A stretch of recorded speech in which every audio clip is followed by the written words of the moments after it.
Madison Carter stood behind the counter of Harper's department store, her name tag slightly askew and her smile practiced to perfection. The old-fashioned bell above the entrance jingled whenever someone walked in, echoing through the aisles filled with discounted handbags, fading mannequins, and synthetic perfumes. The store, much like her life, was tired but trying. At 26, Madison had learned to navigate the world with resilience stitched into every breath.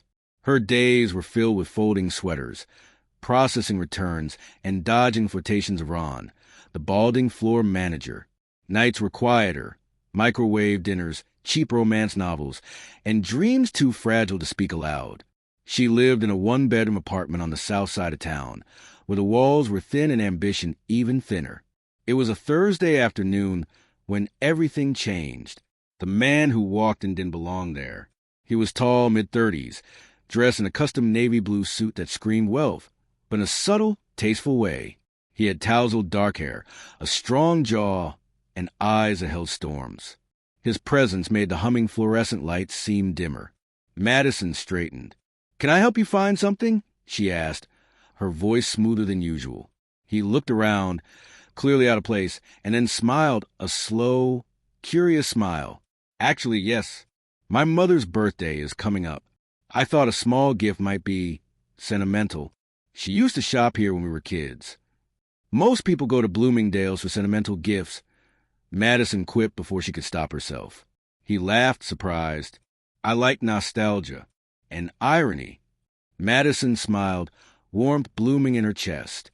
"In that case, aisle 9. Candles, scarves, and picture frames that'll remind her of the 90s. He offered his hand.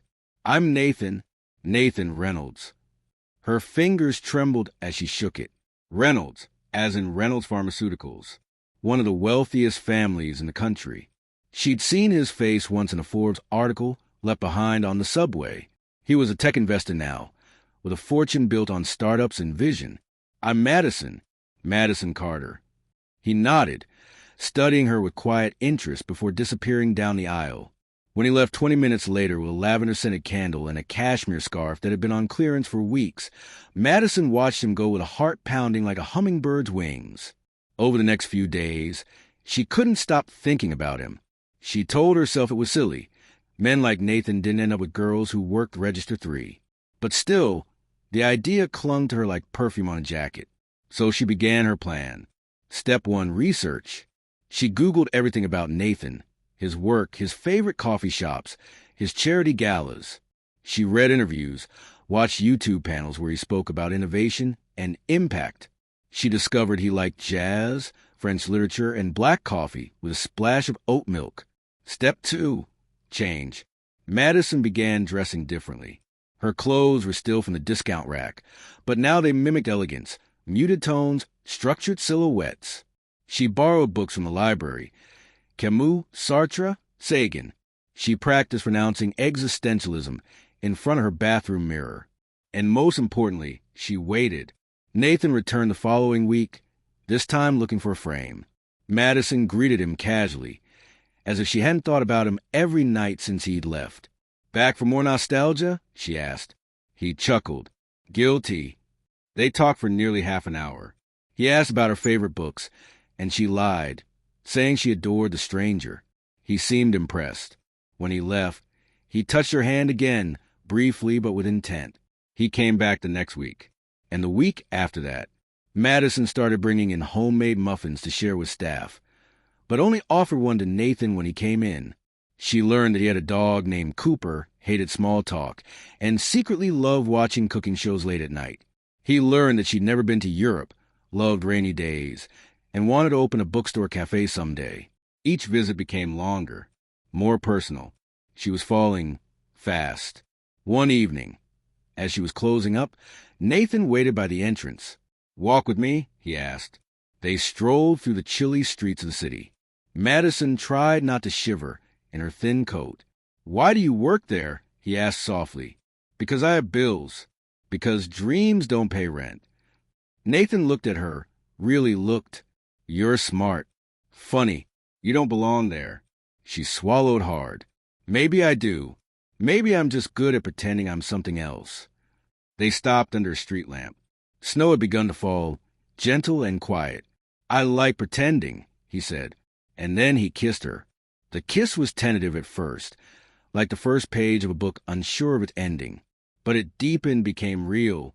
Madison felt the weight of every late night, every whisper hope, every second she'd spent trying to mold herself into someone worthy.